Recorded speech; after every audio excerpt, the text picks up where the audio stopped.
मैं जीवन में ये मूछें नहीं रखूंगा अगर पूर्ण बहुमत से गवर्नमेंट बीजेपी की यूपी में नहीं आई तो। मैं 10 मार्च के बाद आऊंगा और उस तरह लेके आऊंगा कि समाजवादी पार्टी के टाइम पे गुंडागर्दी होती थी, बीजेपी में गुंडागर्दी खत्म हुई लेकिन उसने महंगाई बढ़ा दी। कि केसरिया हिंदू हुआ, हरा हुआ इस्लाम, रंगों पर भी लिख दिया जाति धर्म का नाम। तो जब प्रदेश के मुखिया ये बात करते हैं कि ये 80 वर्सेस 20 का चुनाव है, तो वो सीधे तौर पर मुसलमानों को एक संदेश दे रहे हैं कि सरकार केवल और केवल हिंदुओं की सरकार है। क्या मुसलमान इस देश का नागरिक नहीं है? नमस्ते, मेरा नाम सिद्धांत है और डे ललन टॉप की यात्रा इस समय आगरा में है। ये है आगरा का मनोज ढाबा जो काफ़ी फेमस है। और ये मोहल्ला कौन सा है? हाँ, न्यू आगरा मोहल्ले का नाम है। और यहाँ पे चाय वाय पीते हुए 4 दोस्त मिल गए हैं। ये 4 दोस्त आगरा के ही नहीं हैं, आगरा के आसपास के और दूर सुदूर के इलाकों से ताल्लुक़ रखते हैं। और इन लोगों की अपनी कुछ राय है यूपी की पॉलिटिक्स को लेकर, यूपी में होने वाले परिणामों को लेकर, अपने विधायकों और अपने सांसदों को लेकर। तो हम इनसे थोड़ा समझना चाहते हैं। और पीछे कुछ लोग खड़े होकर देख रहे हैं। अगर बातचीत करना हो तो आगे आ जाना, कोई दिक्कत नहीं, बात कर सकते हो। हाँ, तो पहले किससे बात करूं बताओ? ठीक है, चलिए आपसे शुरू करते हैं। आप कहाँ के रहने वाले हैं? मैं लोकल आगरा से जी, मैं दयालबाग क्षेत्र का निवासी हूँ। दयालबाग क्षेत्र जी।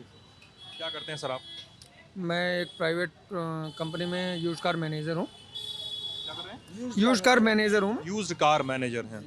और डिपार्टमेंट मैनेजर। और नाम जान सकता हूँ आपका? जय शंकर द्विवेदी नाम है मेरा। जय शंकर जी, ठीक है सर। यहाँ पे आगरा में आइए ना तो बहुत सारी चीज़ें मिलती हैं। बड़ा इलाका है, बड़ी दूर दूर तक फैली विधानसभाएं हैं। यहाँ पे एक बड़ी बहस है कि आपके सांसद जी सांसदी छोड़ रहे हैं, सुनाई दे रहा है। लोग बोल रहा है कि सांसद जी यार अब यहाँ पे सांसद रहेंगे नहीं और अब वो चले जाएंगे करहल, अब लड़ेंगे वहीं पे। और अब क्या होगा क्या नहीं होगा नहीं पता है। एसपी सिंह बघेल आपके सांसद हैं, भाजपा के नेता हैं जी, बताइए। सांसद ही छोड़ के अगर वो विधायकी लड़ रहे हैं तो कहीं ना कहीं हो सकता है कोई इस तरीके का कंपटीशन हो जो वो फाइट करके उसको क्लियर कर सकते हैं। इस वजह से वो स्विच कर रहे हैं कि ठीक है मैं सांसद ही छोड़ के विधायकी लड़ रहा हूँ। कहाँ से लड़ रहे हैं वो पता है? करेल से। किसके खिलाफ? अखिलेश के खिलाफ जी। अब यहीं पे लोग ये भी कह रहे हैं कि लड़ने गए हैं सीधे अखिलेश के ही खिलाफ। और ये कहीं ना कहीं उनके लिए आत्महत्या वाला मिशन ना बन जाए, पॉलिटिकल आत्महत्या वाला मिशन ना बन जाए। आत्मघाती बम है या क्या कहीं के वो क्या आतंकवादी हैं जो क्या गोली चला देंगे उनकी छाती पे? भाई चुनाव हराने की बात हो रही है। चुनाव हराने की बात हो रही है ना, बम पे कहीं चलेगा? नहीं तो चुनाव हराने की बात हो रही है। आपने कहा कि साहब वो अपने लिए आत्महत्या करने जा रहे हैं, तो आत्महत्या वाली बात जो आपने कही तो उस बात पे मैंने कहा कि क्या इनको याद होगा, मैंने कहा राजनीतिक गद्दावर नेता है, वो भी गद्दावर नेता है यहाँ के। उनको अगर अखिलेश जी के खिलाफ लड़ाया गया है तो कुछ सोच के ही लड़ाया होगा पार्टी ने कि उनके लिए आगे कुछ ना कुछ मिशन होगा कोई, कि उनको कुछ आगे कुछ बनाया जाएगा। हर आदमी की ख्वाहिश होती है सांसद के अलावा मंत्री बनने की, सांसद के बाद विधायक बन जाए, विधायक बन के मंत्री बनने की। बात कोई हो सकता है मंत्री पद कोई मंत्री पद मिले कहीं ना कहीं अच्छी। पहले वो विधायक ही थे, पहले विधायक ही थे, उसके बाद सांसद लड़े, उसके बाद सांसद बने, तो विधायक बनेंगे तो उसके बाद उन्हें कोई अच्छा ना पद मिलेगा। जैसे बेबी रानी मौर्य हैं, राज्यपाल बनी फिर विधायक बनने आ गए।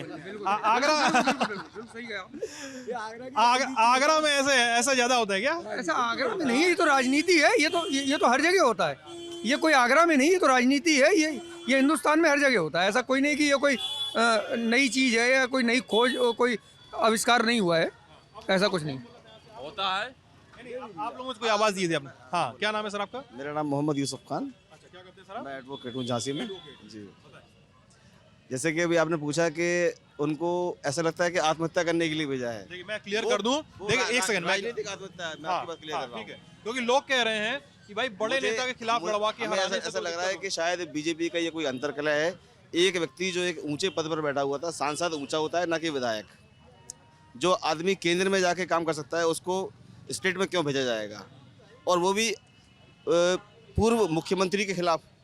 अखिलेश यादव जो कि अध्यक्ष है समाजवादी पार्टी के उनके खिलाफ पूर्व मुख्यमंत्री, तो मैंने बोला मैंने, ठीक है ना, और मुख्यमंत्री के दावेदार भी हैं। और इस वक्त हवा भी बीजेपी के खिलाफ चल रही है।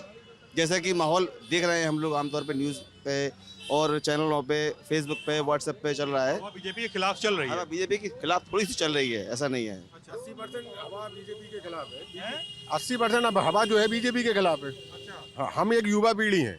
आज 40% सपा 45% भाजपा। आज हवा जो चल रही है सपा के खिलाफ चल रही है। 40% सपा 45% भाजपा जो चल रही है हवा।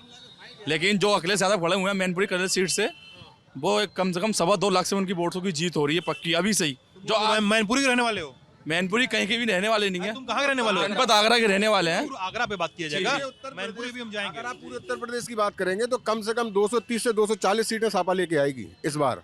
आप युवा हो, यहाँ जितने लोग खड़े हैं सब युवा हैं। आप ये बता दीजिए 5 साल के अंदर योगी जी ने जो राज किया है, उस 5 साल के अंदर हमें क्या दिया आपने? उस 5 साल में आपने हमें क्या दिया? आपने कोरोना लिया, आपने कोरोना लेके आए, कोरोना हुआ, उसके बाद आपने स्कूल बंद करा दिए, रैलियां बराबर कर रहे हैं, नेता बराबर जोड़ रहे हैं, स्कूल के लिए बच्चों को कोरोना हो जाएगा, फीस बराबर ली।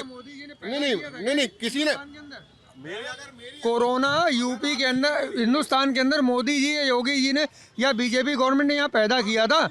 बिल्कुल दिया था, बिल्कुल दिया था। नहीं एक मिनट, नहीं अरेंज जैन देख लीजिएगा, पारस हॉस्पिटल, उसका पारस हॉस्पिटल देख लीजिएगा, जब गैस की मॉकड्रिल। देखिए भाई जयशंकर भाई, अरे दोस्त अरे भाई सुन लो। तुम लोग चलो चिल्लाओगे ना, मैं सुन नहीं पाऊंगा। मैं बंद करके सुन लो भाई। आप भी सुन लीजिए अंकल जी, आप सब लोग चिल्लाओगे ना तो मैं बहस बंद करके चला जाऊंगा। मुझे सबकी आवाज नहीं सुनाई देगी, ना इसको सुनाई देगी, ठीक है। अब यहाँ पे मैं 1-2 लोगों से पूछूंगा। अब इन्होंने कहा कि क्या कोरोना मोदी योगी जी लेकर आ गए, और आपने कहा पारस भाई साहब सर, और आपने कहा पारस हॉस्पिटल। मैं जानना चाहता हूँ, आप बताइए पारस हॉस्पिटल का क्या केस था? बहुत ज्यादा उसकी बहुत ज्यादा हल्ला हुआ था, क्या केस था वो? देखिए मॉकड्रिल जो एक गैस ऑक्सीजन की जो कमी थी वो किसको देना चाहिए थी जी? जब मॉकड्रिल जब हुई थी, जब उसके अंदर 22 से 23 लोग मारे गए, उसके अंदर ऑक्सीजन की कमी थी, जब भी तो लोग मारे गए। जब उसके अंदर घटना क्या थी? किसी को बताना होगी ये घटना हुई थी, क्या बताओगे तुम? घटना जैसे मॉकड्रिल की, हाँ उसने मॉकड्रिल करी थी, उसने कुछ टाइम के लिए अपनी ऑक्सीजन 5 मिनट के लिए बंद कर दी, और उसमें उससे 22 से 27 पेशेंट जो थे वो खत्म हो गए उसमें, क्योंकि ऑक्सीजन की सप्लाई उस समय पूरी हो नहीं पा रही थी। बच्चे थे उसमें? नहीं, बड़े पेशेंट थे उसमें। सेकंड वेव की बात है ये। तो उसमें जो ऑक्सीजन सप्लाई उन्होंने 5 मिनट की वो मॉकड्रिल करी, उसमें पेशेंट खत्म हो गए। आगरा में हुआ था, ये पास में अरेंज जैन हॉस्पिटल सीज भी हुआ था उसमें, क्योंकि ऑक्सीजन की सप्लाई हो नहीं पा रही थी, पूरी प्रॉपर थी नहीं ऑक्सीजन सप्लाई। जब था तो कहाँ से देते ये लोग? ऑक्सीजन ही नहीं था। आगरा जिले के अंदर लोगों की दिन पे दिन मौत हो रही थी हर हॉस्पिटल के अंदर। जैसे अरंजे जैन है, ये मॉकड्रिल हुई, इन्होंने मॉकड्रिल की किस लिए की? जब भी नहीं हुई थी ऑक्सीजन कमी, केवल आगरा जिले में नहीं हुई थी।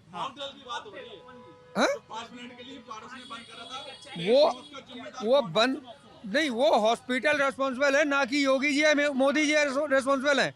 वो आप हॉस्पिटल को ब्लेम कर सकते हैं, किसी गवर्नमेंट, किसी इंडिविजुअल पर्सन को ब्लेम नहीं कर सकते आप। जब हमें ऑक्सीजन की जरूरत थी, हमारे 1 मिनट भैया, जब हमारे उत्तर प्रदेश को ऑक्सीजन की जरूरत थी, जब हमारे माननीय प्रधानमंत्री जी और माननीय मुख्यमंत्री जी आपके बंगाल में जाके चुनाव लड़ रहे थे, दीदी कह रहे थे, जब हमारे उत्तर प्रदेश को, हमारे भारत को ऑक्सीजन की जरूरत थी, जब हमारे माननीय प्रधानमंत्री जी, माननीय मुख्यमंत्री जी बंगाल में जाके दीदी और दीदी कर रहे थे, वहाँ चुनाव लड़ रहे थे, पूरी बीजेपी की पूरी लॉबी जो है बंगाल में थी उस समय, और उत्तर प्रदेश में मर रहा था आदमी, जब कोरोना बीजेपी को दिखाई नहीं दिया।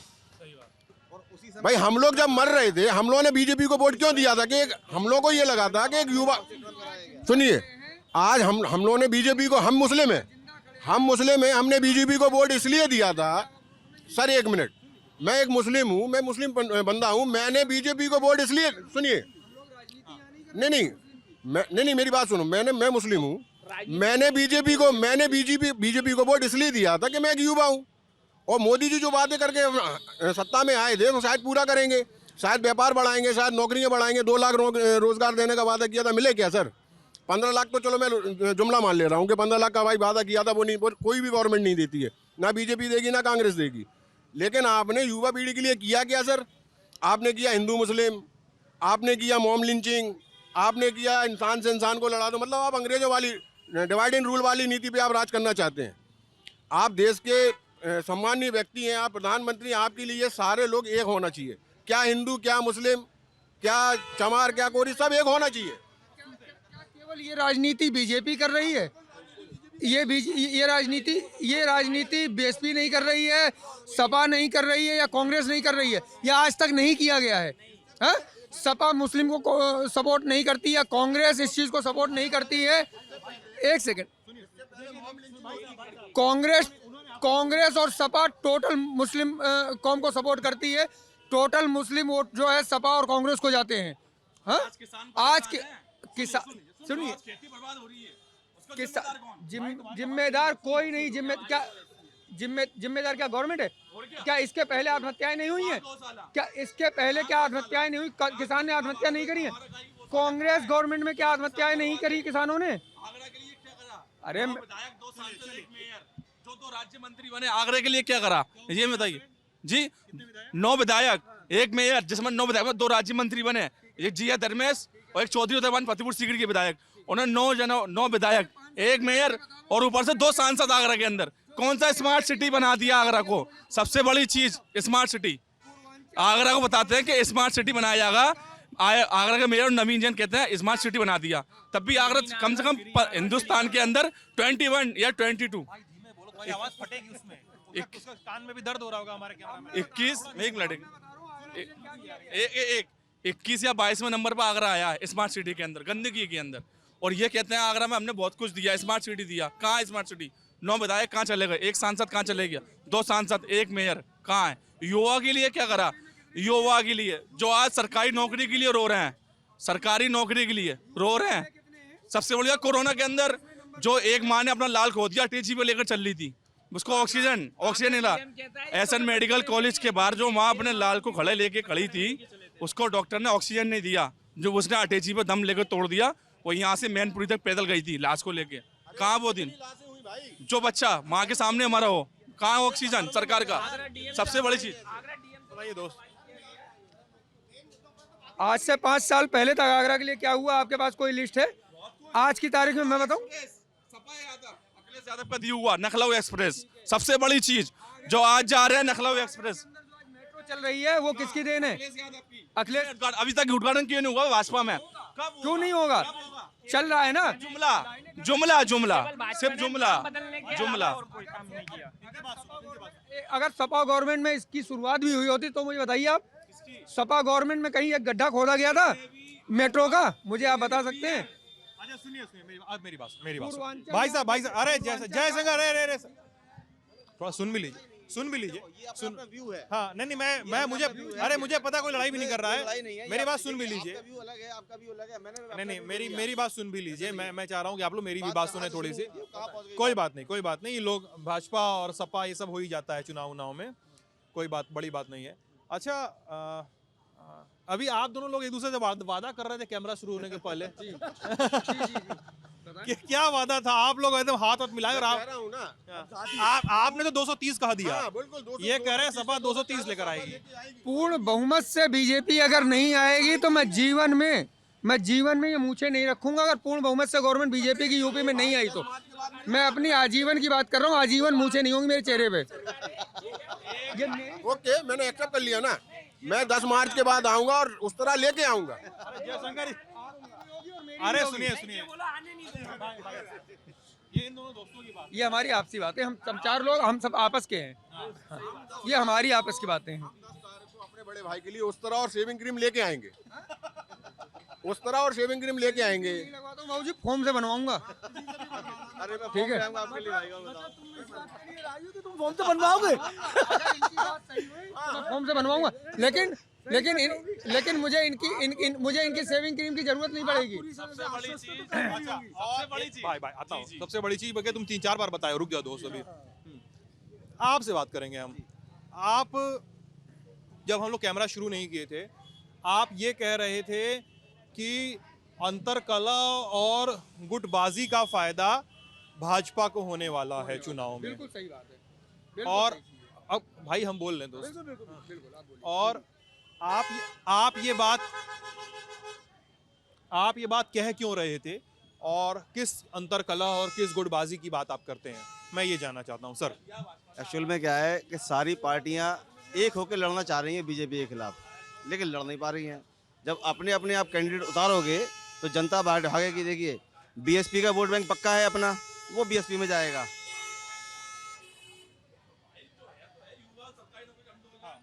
बीएसपी का वोट बैंक है, वो अपना बीएसपी का वोट पक्का है, वो अपने में जाएगा। मुस्लिम वोट बैंक अपने में जाएगा, सपा का वोट बैंक अपने में जाएगा। लेकिन बीजेपी का वोट बैंक जो ब्राह्मण वोट बैंक है वो केवल बीजेपी में ही जाएगा, ये बात तय मान लीजिए।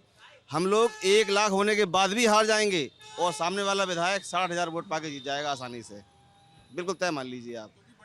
बिल्कुल हम लोग एक है ही नहीं है। मैं अपनी कौम की बता रहा हूँ, मैं एडवोकेट मोहम्मद यूसुफ खान हूँ, मैं मुसलमान हूँ, मैं झांसी जिले का निवासी हूँ। हमारे जस्ट सामने मोहल्ले के अंदर ही 4 पार्टी के नेता अलग अलग रहते हैं एक साथ, जिसमें समाजवादी पार्टी है, कांग्रेस है, बीएसपी है और AIMIM है। तो हम कैसे जीत पाएंगे ये बता दीजिए बीजेपी के खिलाफ। आपके कहने का मतलब है 4 मुस्लिम नेता आपके मोहल्ले में रहते हैं। 4 जगह जब बट के जाएंगे, हमारे कंस्टिट्यूंसी में 75,000 मुस्लिम मतदाता हैं। चाहें तो एक तरफा वोटिंग डाल के अपने किसी भी कैंडिडेट को निकाल सकते हैं, लेकिन निकलना ही नहीं है, क्योंकि 10 आदमी जाएंगे जुम्मन मियाँ को वोट देने, 10 आदमी जाएंगे फलाने मियाँ को वोट देने, 10 आदमी जाएंगे दूसरे आदमी को देने। तो बीजेपी वाले 20 आदमी एक आदमी को जाके वोट दे देंगे और झुनझुन मियाँ जाएंगे बीजेपी को वोट देने। आसानी से बीजेपी की होने वाली है, ये बात तय मान लीजिए आप। कहीं से नहीं आएगी वकील साहब, ये चैलेंज है, बिल्कुल कहीं से नहीं आएगी। अच्छा, अब ये जब मुस्लिमों की पॉलिटिक्स की बात होती है यूपी में, तो एक नाम काफ़ी ज़्यादा मुस्तैदी से लिया जाता है, ओवैसी का, असदुद्दीन ओवैसी का। ओवैसी साहब का पहले अखिलेश यादव जी के पास प्रपोजल आया था कि हमारे साथ टाई अप कर लीजिए। उन्होंने टाई अप नहीं किया, तो उन्होंने सभी के खिलाफ उतारे। ऐसा नहीं कि सपा के खिलाफ उतारा उन्होंने बीजेपी के खिलाफ भी उतारा, सपा के खिलाफ। इसका फायदा किसको पहुंचने वाला है? सीधा बीजेपी को, क्योंकि अगर जैसे मान बीजेपी का एजेंट है वो, ओबीसी। आप एक मिनट मेरी बात सुनिए। आजम खान साहब ने एक स्टेटमेंट दिया, उनकी कब्र खोद दी उन्होंने, आजम खान साहब की बीजेपी वालों ने। ओबीसी साहब इतने गलत स्टेटमेंट देते हैं, मोदी जी के खिलाफ, योगी जी के खिलाफ गालियां भी बक देते हैं, उनके ऊपर कोई कार्रवाई नहीं। क्यों? वाई? जो 3-4 दिन पहले ओबीसी पे गोली कांड हुआ मेरठ के अंदर, फर्जी खुद कराया, क्योंकि मुझे Z+ सुरक्षा मिल जाए और जो वोट डाइवर्ट है मोमडन का जो मुझे हो जाए, उसका फायदा भारतीय जनता पार्टी को मिलेगा। लेकिन उत्तर प्रदेश का मोमडन पूरा समझ चुका है, ओवैसी पूरा ढोंग पना कर रहे हैं, बिल्कुल भी 1% वोट नहीं मिलेगा। और जो सुनवाई में आई है, लेकिन हमारे पास कुछ सबूत नहीं है। और हम मैं जितनी सफाई देना नहीं जानता हूँ कि वो वोट कहाँ जाएगा, कैसे जाएगा, मुझे नहीं मालूम। आप तो मैं इतना बता दीजिए, वो सिर्फ खुद आके बता दे मुझे कि जब आजम खान के साहब की कब्रें खोद दी गई, यूनिवर्सिटी खोद दी गई, उनके घर, उनके बच्चे, उन पर बकरी चोरी, किताब चोरी, यानी कितने मुकदमे लगा दिए गए, और वो बंदा सामने वाला खड़े होकर चैलेंज करता है मोदी जी को और योगी जी को, कोई कार्रवाई नहीं। पब्लिक बेवकूफ़ है क्या? हम क्या रोटी नहीं खाते? हम मुस्लिम मोमडन है क्या? हम रोटी नहीं खाते? हम नहीं समझ रहे हैं कि तुम क्या खेल रहे हो? हमारी इतना बुद्धि में आता नहीं है क्या? मुस्लिम था पहले सर, आज से 40 साल पीछे आप जाएंगे, हमारे बाप दादा जो परदादा थे वो थे थम्स अप। आज की जनरेशन नहीं है सर थम्स अप। कम पढ़े लिखे मतलब कम पढ़े लिखे जो थे पहले, तो आज से 40 साल पहले, 20 साल पहले, 50 साल पहले कम पढ़े लिखे थे, उनने जहाँ बोला वहाँ वोट डाल दिया। आज की जनरेशन जो मुस्लिम है वो पोस्ट एजुकेटेड हो चुकी है और समझदार है, रोटी खा रही है, वो जानती है कि मुझे कहाँ जाना है, किसके साथ जाना है, ठीक है ना। आप अगर ओसीबी की कोई बात होती है, ओवैसी पे बीजेपी का एजेंट जैसा आपने कहा, आरोप बहुत समय से लगता रहा है, बहुत सारे राज्यों के चुनाव में भी लगा है। सर बंगाल में उन्होंने वही किया, बिहार में भी उन्होंने वही किया, जहाँ उनका कोई वजूद है ना। और आप ये बता दिए, आज उत्तर प्रदेश में आप दिखा दी जहाँ मुस्लिम बहुल क्षेत्र, वहीं से उन्होंने टिकट क्यों दी अपनी पार्टी के कैंडिडेटों को? जहाँ मुस्लिम बहुल क्षेत्र हैं, ओबीसी, वो तो खुल्लम खुल्ला, मतलब क्यों जा रहे हैं आप उधर? क्या उत्तर प्रदेश में और जगह कहीं मुसलमान नहीं है क्या? आगरा में नहीं है, कि झांसी में नहीं है, कि और भी जगह पे क्या मुस्लिम, क्या और जगह मुस्लिम नहीं है क्या? अकेला आप पश्चिमी यूपी की तरफ क्यों जा रहे हैं? क्योंकि पश्चिमी यूपी की तरफ बीजेपी के विधायकों को घुसने नहीं दिया जा रहा है अंदर, उनको भगा दिया जा रहा है। सबसे ज्यादा खतरा अगर बीजेपी को कहीं से है, उत्तर प्रदेश से, तो पश्चिमी यूपी से है सर, क्योंकि पश्चिमी यूपी ही के ही सबसे ज्यादा किसान मरे हैं किसान आंदोलन में। केशव प्रसाद मौर्य डिप्टी सीएम जब अपनी चुनाव प्रचार करने जाते हैं, डिप्टी सीएम केशव प्रसाद मौर्य अपने विधानसभा के अंदर, वहाँ पे महिलाएं उनका इतना विरोध करती हैं, उतना विरोध करती हैं कि नौबत जाती है कि पिटाई पिटने के लायक डिप्टी सीएम। लेकिन सबसे बड़ी चीज़ उनके पास उनकी सिक्योरिटी होती है, तो वो बच के चले जाते हैं, वो बच के गाड़ी से उधर बच के चले जाते। अगर उनके पास सिक्योरिटी नहीं होती तो डिप्टी सीएम की कोई हाथापाई हो जाती। सबसे बड़ी चीज़ विरोध। एक काम गिना है, केवल एक काम भाजपा, केवल भाजपा ने नाम बदलने का कार्य किया है, कोई काम नहीं किया है। केवल नाम बदलने का काम किया है भाजपा ने और कुछ नहीं किया है। केवल एक काम, सुनने दीजिए पहले, नाम कहाँ के कितने केवल नाम एक बदले? काम भाजपा, केवल एक काम, केवल एक काम भाजपा बताए अपना, केवल अपना एक काम भाजपा। आप नाम तो बताएं, कहाँ कहाँ के नाम बदले उन्होंने? सुनिए सुनिए आप बताइए। मैं आपको आज ही बता देता हूँ। आज मध्य प्रदेश के माननीय मुख्यमंत्री, मैं बताता हूँ नाम कितने बदले गए। मध्य प्रदेश के माननीय आगरा मुख्यमंत्री यूनिवर्सिटी शिवराज सिंह को चौहान जी ने भीमराव अम्बेडकर होशंगाबाद का नाम बदल यूनिवर्सिटी दिया में है। किया था, किस गवर्नमेंट में किया गया था? भाई हल्ला मत कीजिए। आज ही पूछ तो रहा हूँ, भाई आगरा यूनिवर्सिटी को डॉक्टर भीमराव अम्बेडकर यूनिवर्सिटी किस गवर्नमेंट ने घोषित हुआ था? केवल अपना एक आज काम बताए भाजपा। क्या क्या भाई बहुत चिल्ला लिया, आवाज सुन भी लो दूसरे की ना। आज सुबह की एक ताज़ा खबर मैं पढ़ के आया हूँ अखबार में कि होशंगाबाद जिले का नाम, भोपाल में होशंगाबाद है, उसका नाम बदल दिया गया है और किसी हिंदू व्यक्ति के नाम पर रख दिया गया है। मुझे नाम तो खैर मैं कंफर्म नहीं हूँ, लेकिन नाम बदल दिया गया है। सर एमपी का चुनाव होगा तो वहाँ जाएंगे तो ये सवाल वहाँ पूछेंगे। हम लोग यूपी पे बात करते हैं। चलिए, हाँ यूपी में चुनाव अभी है। इलाहाबाद का नाम बदल दिया है। सर रुक जाइए, अरे रुक जाइए सर, रुक जाइए प्लीज रुक जाइए। आप इन्होंने एक काम पूछा और आप भाई साहब आपने एक काम पूछा और 18 बार उंगली उठा चुके हैं, तो इसलिए आप अब जवाब सुनिए, ठीक है भाई। अब मैं सिर्फ सुन, आप सुन, मेरी बात सुनिए जयशंकर जी। एक काम बता के चुप काहे नहीं करा देते हैं? इन्होंने सबसे जो बड़ी बात कही है कि नाम बदलने के अलावा कोई काम नहीं किया है। क्या नाम इसके पहले नहीं बदले गए हैं? कोई बात नहीं सर, बदले गए होंगे, क्या काम क्या बता दीजिए। बसपा गवर्नमेंट में नाम नहीं बदले गए थे? सर कोई बात नहीं, काम बता दीजिए ना, छोड़िए नाम बदले गए थे, हमेशा बदले गए हैं। पूर्वांचल में आप देखिए, फेवरिस्ट पे सर काम आप पूर्वांचल में देखिए, आप ये पश्चिमी यूपी की अभी तक बात हो रही थी। यूपी की गवर्नमेंट पूर्वांचल से डिसाइड होती है, पश्चिमी यूपी से डिसाइड नहीं होती है। ठीक है। इसको समझ लीजिए। एकदम और मैं सर। पूर्वांचल से बता रहा हूँ, अभी जो पूर्वांचल का एक्सप्रेस वे तैयार किया गया है, वो क्या सपा गवर्नमेंट, बसपा, कांग्रेस गवर्नमेंट किसने किया था? अभी हुआ है, ये काम बता रहे हैं दोस्त। ठीक है। सपा का केवल सपा का हुआ सर वो। सपा का भाई कितना चिल्ला रहे हो यार, क्यों ऐसे करते हो दोस्त? मेरी रिक्वेस्ट है दोस्त तुमसे, नहीं ऐसे करो, ऐसे दोस्त नहीं चिल्लाओ, माइक हाईजैक करने वाली कोशिश नहीं करो, सबको मौका मिलेगा। वो सापा का काम है, वो सापा ने अखिलेश जी ने किया था। और ये जो जेड एड आप चला के दिखा रहे हो, वो अखिलेश जी 5 साल पहले दिखा गए। वो अखिलेश जी 5 साल पहले चला के दिखा के चले गए। बनारस रेलवे स्टेशन का जीर्णोद्धार जो हुआ है, वो किस गवर्नमेंट में हुआ? क्या सपा ने उसको 10 साल पहले पास किया हुआ था? नींव सापा ही कर गई थी सर, सापा करके गई थी। साफ सफा कर गई। सापा जितना काम, सुनिए सर, अखिलेश जितना काम, नाम की है। अखिलेश मुझे कुछ खाने को नहीं दे जाएंगे, ना ही मैं सापा से जुड़ा हूँ, ना ही मैं सापा से जुड़ा, मैं सापा से जुड़ा नहीं हूँ, ना ही मैं किसी पार्टी का हूँ। लेकिन अखिलेश जितना काम उत्तर प्रदेश के लिए किसी ने किया है, तो वो अखिलेश ने किया है सर। और आप लोगों में से जो नए लोग, भाई साहब थोड़ा सा किसी ने नहीं सर, थोड़ा सा आप भी, आप लोग नए लोग आए, आप लोग यहीं आगरा के रहने वाले हैं। सबसे कर्रा बयान मैं दूंगा, मैं बहुत पुराना नेता हूँ। क्या नाम है आपका? मेरा नाम है प्रमोद कुमार वर्मा। अरे किनारे आओ, इधर किनारे आइए, किनारे आइए। हाँ, एकदम सबसे कर्रा बयान मैं दूंगा, सबसे- कोई नहीं देगा, सबसे कर्रा ना बयान। कोई नहीं देगा, सबको अच्छा लगेगा। हाँ, हाँ। हमारे देश को आजाद क्या- कराने वाले, नेता हैं आप? हाँ, किस पार्टी के? अब पार्टी का नाम नहीं बताऊंगा, पार्टी का नाम नहीं बताऊंगा, क्यों? नहीं बताऊंगा। इस टाइम पे इलेक्शन चल रहे हैं। अरे इस समय तो लोग बहुत तेजी से नाम बताते नहीं, हैं। मैं खाली मेरे बयान सुनो। देश आजाद हमारे आदमियों ने कराया। भाई सबसे कैमरा पे काहे सिगरेट पी रहे हो दोस्त, किनारे जाके पी लो ना। सबसे पहले Public पार्टी place हो। हमारे देश की बनी थी कांग्रेस पार्टी, जो पूरा हिंदुस्तान कांग्रेस को वोट देता था कि नहीं देता था? देता था। और जब तक राजीव गांधी जी जिंदे रहे, 1990-91 में उनकी मृत्यु हो गई। 1990-91 में 90 पैसे रुपए किलो गेहूँ था। 90 में मैं दाढ़ी मूछ बनाता हूँ, मेरी उम्र बहुत है। 48 साल की उम्र है मेरी, ठीक है, 48 साल की उम्र है। 90 पैसे रुपए किलो गेहूँ राजीव गांधी के ज़माने में मैंने देखा है। और ऐसी कौन सी पार्टी है जिसने अपना घर खोर के तमाशा देखा है? बताइए। आप सब जहाँ पे खड़े हुए हैं भाई बहन, ऐसी कौन सी पार्टी है जिसने अपना घर में आग लगा के तमाशा देखा है? वो है कांग्रेस पार्टी। कौन सी पार्टी है जिसने अपने देश का घर का अपना घर खोना है?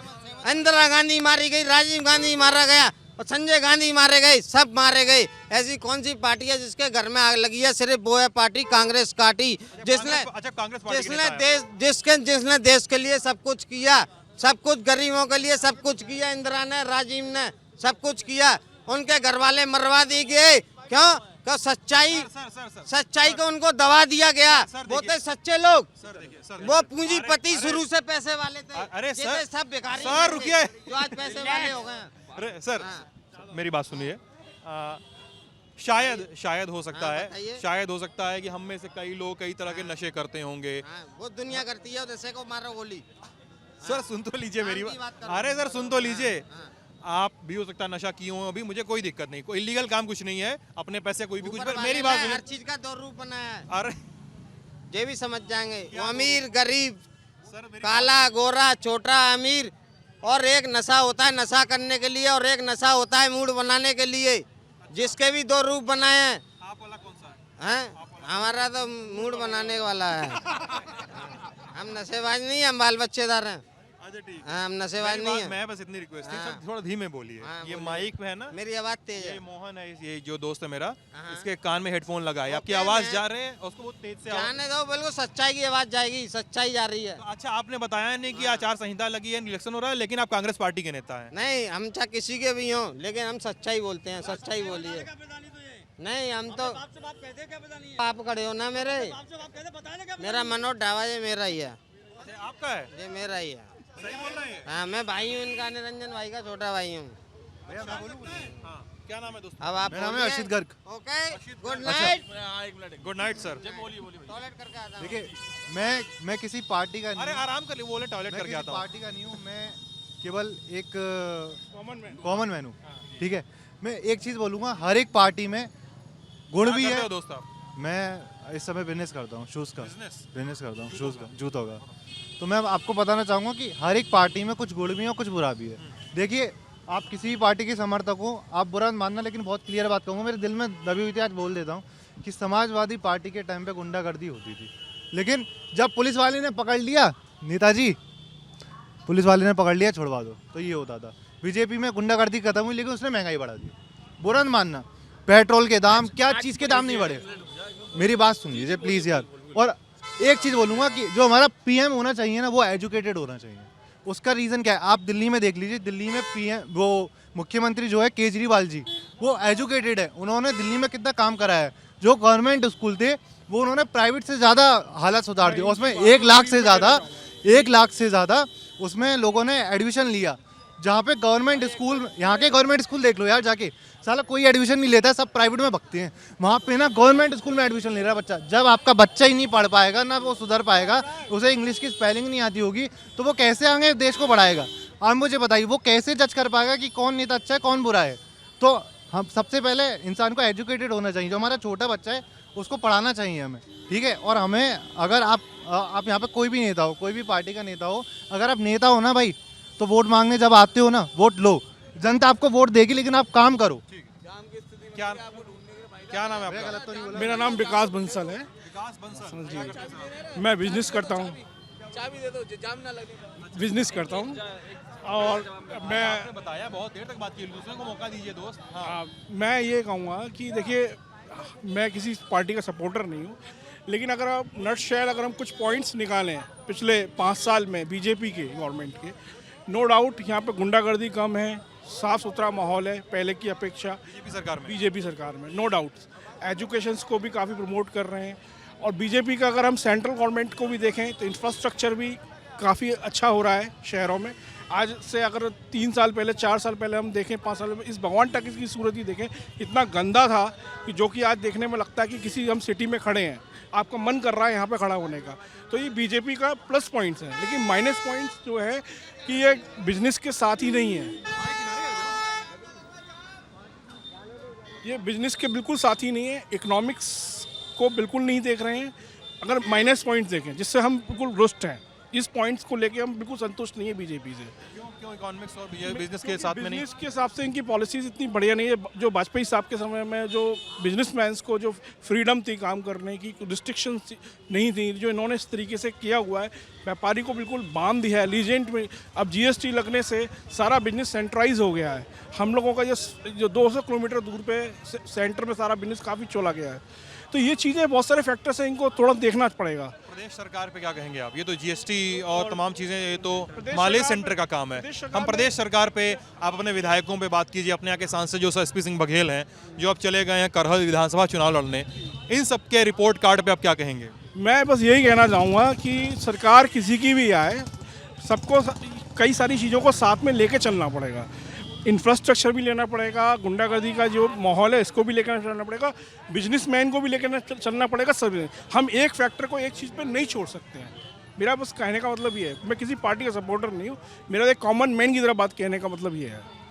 योगी सरकार को कम से कम अगर दोबारा वो आते हैं, हम ये चाहेंगे दोबारा आएँ, ऐसे नेता दोबारा आएँ, तो एक बस ये है कि थोड़ा सा बिजनेस सेक्टर्स को और इस चीज़ को भी वो काफ़ी देखें, कई हद तक उस फैक्टर्स को भी देखें कि कैसे हम इस अपॉर्चुनिटी से बिजनेसमैन के लिए, छोटे बिजनेसमैन, मीडियम बिजनेस के लिए कैसे हम अपॉर्चुनिटी डेवलप कर सकते हैं।